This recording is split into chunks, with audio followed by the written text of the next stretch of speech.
Hello and a very warm welcome back to the garden. It's time for the May garden tour.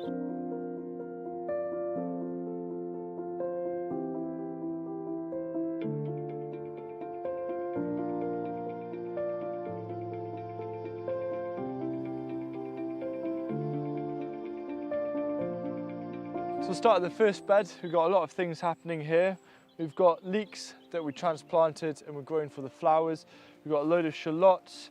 We've got some chard, some lovely ruby chard here, and then a nice big row of dill that I'm going to let it grow nice and big and flower. This is where we had the swede growing last year, and I'm following a Jadam principle of actually putting down the crop residues. We've created a swede Jadam liquid fertilizer, and then we've sown the seeds and they're just starting to come through now, so I'm excited to see. And then I'm really excited because we've got the first of the dwarf French beans have now been planted, and hopefully in about 7-8 weeks we'll be harvesting them. We're now at the end of the same bed where last year it's kind of an island block where we grew a lot of annual herbs and edible annual flowers. They've all self-seeded, so we've got borage, calendula, that's a forest of dill. We've got a lot of confetti coriander, which I think is really nice. It's got a lovely texture to it. And then we've made some space here and we've just transplanted these Rhondda black runner beans, which is a Welsh variety. I've never grown them before, they're very rare, but I'm excited to see how they do.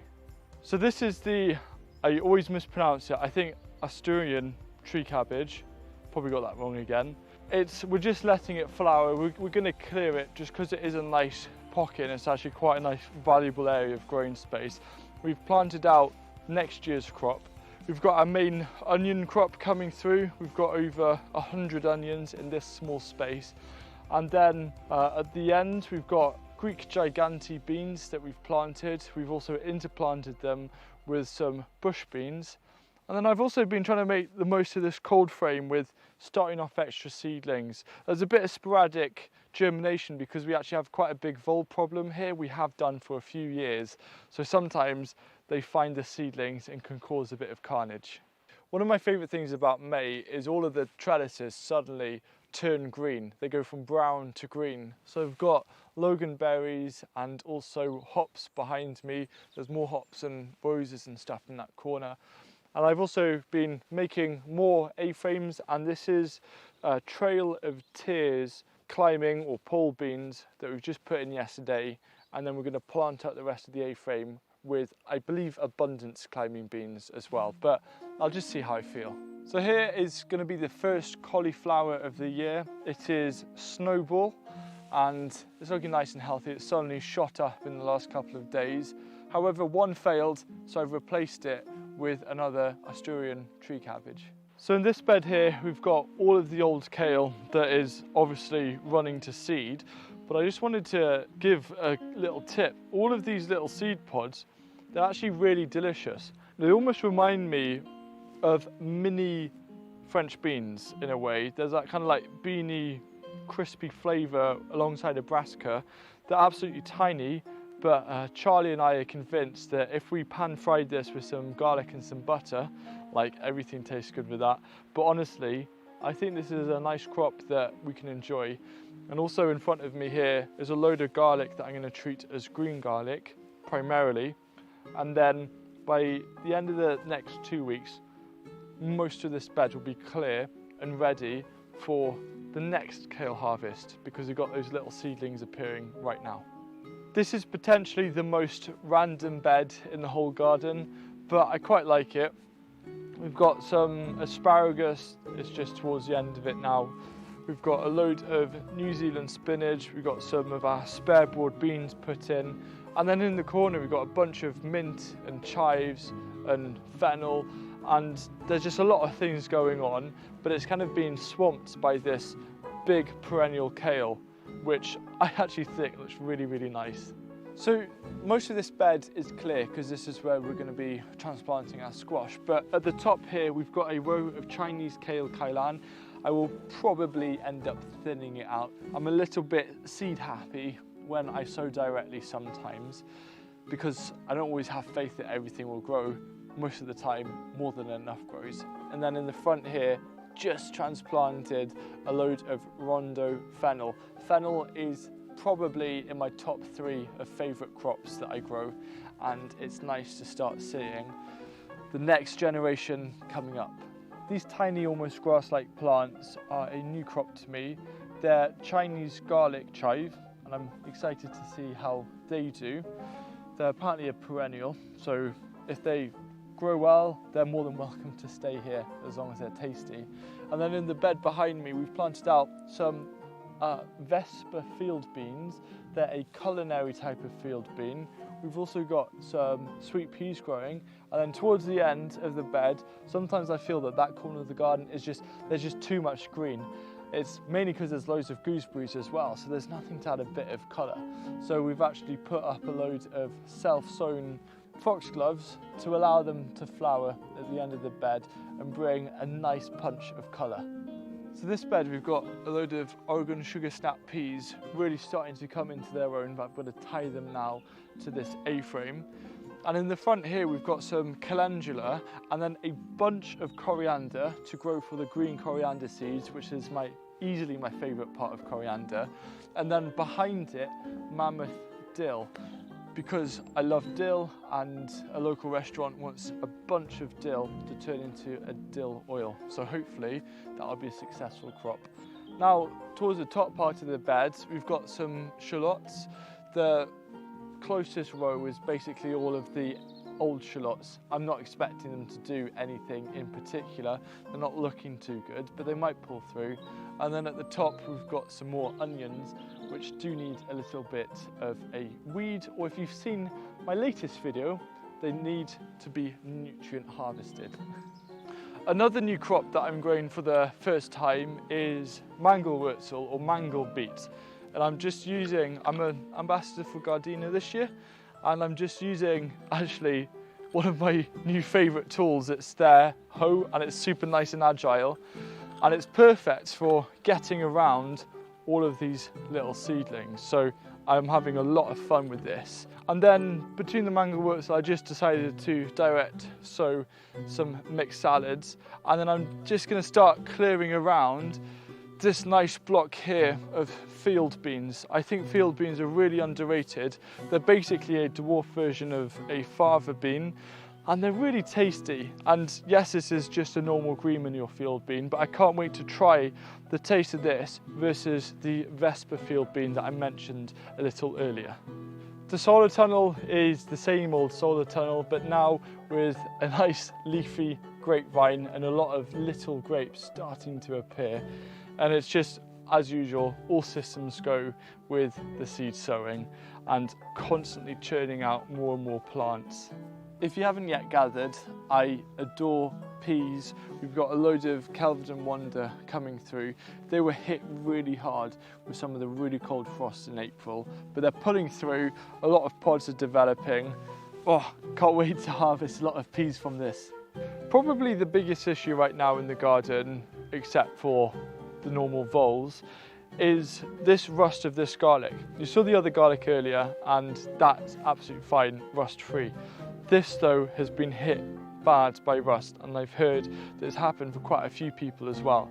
So I keep meaning to make some LAB and some other things to apply to it, and I always forget. So I need to be on it and create a nice kind of diverse microbe solution to put onto it, with the idea of actually helping to outcompete the rust on the leaves and bring them back.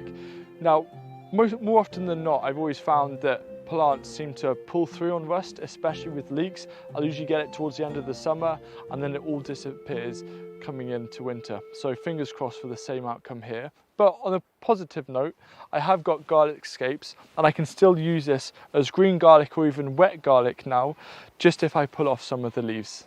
This little corner here where I harvested the green garlic on the video about where you should harvest garlic in May, we've got the carrots continuing to grow. I'm going to have to sow some more carrots, but as a crop in a small space, you can get a lot of food from a limited area. There's also some self-sown dill. I will keep a bit of it in, and these shallots, and now you can see them in the centre starting to develop, which is something that gets me very excited. So these two beds are the first two beds you see on the left of entering the garden. A lot of things are happening. This is more of just of a mix of all sorts of different things. This caraway, which has been flying for a while now, is now starting to create little seeds. And then the goal is we'll be able to dry them and we'll have our own caraway, which is going to be really nice. This elephant garlic is looking stunning. I'm excited to harvest that. And then the broad beans are absolutely flying, and I had a little look earlier and I can see the first of the little bean pods starting to form, which is quite a signifying moment because I almost associate that first broad bean harvest as finally stepping out of the hungry gap. And then just in the front of the bed there, we've got a load of bolt-hardy beetroot and also some golden beetroot. Golden beetroot, if you don't like normal beetroot, golden beetroot is really, really special. It doesn't really have that really earthy undertones. It's got a bit of sweetness to it and it's really good. You have to try it. So this bed here was where we had the amazing purple sprouting broccoli. What's in it now is broccoli, which is just like a tender stem broccoli. It's absolutely fantastic. We've just put in some amaranth here. Amaranthus cratenus, I believe is the proper name for that. And then in the front, we've got that Asturian tree cabbage, this year's version, a little bit of borage at the end, and then a bunch of parsley. So the asparagus is at the stage of its life where you can start harvesting a bit of it, but not too much, because next year's when it really will start producing. So what I have done is, well, I've been harvesting some to snack on when I've been gardening. We've also done the calendula hedge as a redo because it worked so well last year.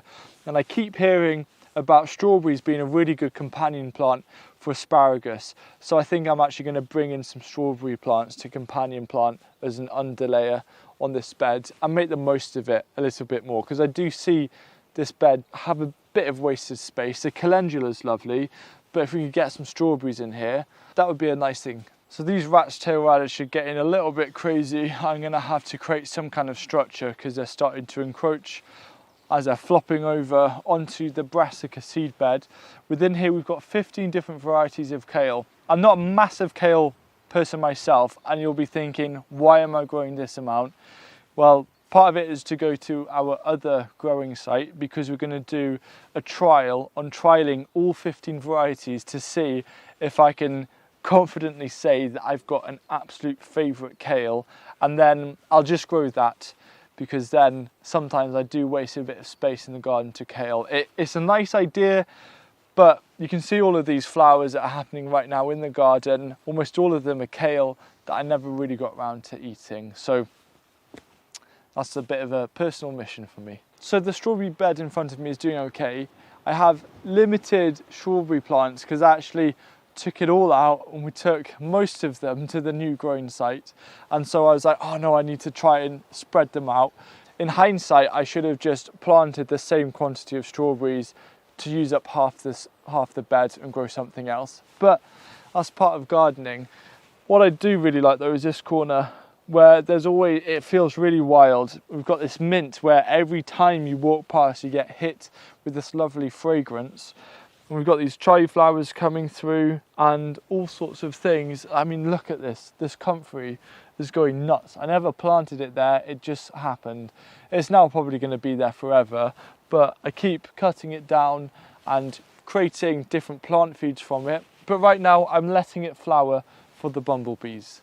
I adore leeks, and it isn't just because of the country I'm in, it's because they're a cracking vegetable. Here is my leek seed bed. We've got 5 different varieties growing here.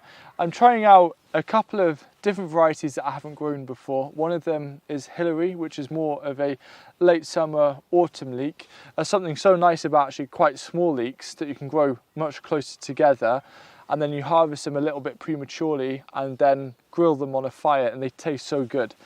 Then this here is also, it's an overwintered calendula. So don't actually take out all of your calendulas. If they're protected a little bit, they will survive the winter and come through and give you an early flowering like this one. So this is quite an interesting thing that we just thought, let's just give it a go. we have no idea what will happen. That's part of the joy of gardening. And it's testing the use of coffee grounds in a raised bed. And this section here is 5 centimeters, 2 inches of neat used coffee grounds, nothing else at all. And it's quite amazing because we've got some radish growing through. This is a crimson broad bean. We've got golden beetroot that's growing well. We've even got peas that need tying up. It's really interesting. We're testing it against a control with just compost. And the main thing is not so much about productivity, it's about whether it'll actually taste any different. So we've got loads more plants to put in here and fill up and see what happens. You know, the broad beans hated the wood chip mix, but the radish are looking okay. And just curious to see if there's anything that does really, really well, and then I can use this method again moving forward into other seasons. I'm trying something different here. These are Sarpomira potatoes. We've got around 20 containers worth, and these are for my autumn and winter main crop because they're blight resistant. My goal is I'll be able to harvest roughly 1 bucket every single week. With that concept, this should last me 5 months. Let me know if you've tried something similar. You might have seen the video I did about compost pathways, and this is just kind of a visual update. At the moment, it's working kind of exactly how we wanted to. The main thing is just to continue ensuring that whatever we can do, continue adding leaves and materials and offcuts to this, and just keep building it up. If you want to see just how much a garden can change in around 4 weeks, watch this video here. It was my garden tour, but for April, and you can use it to compare just how much happens at this time of year.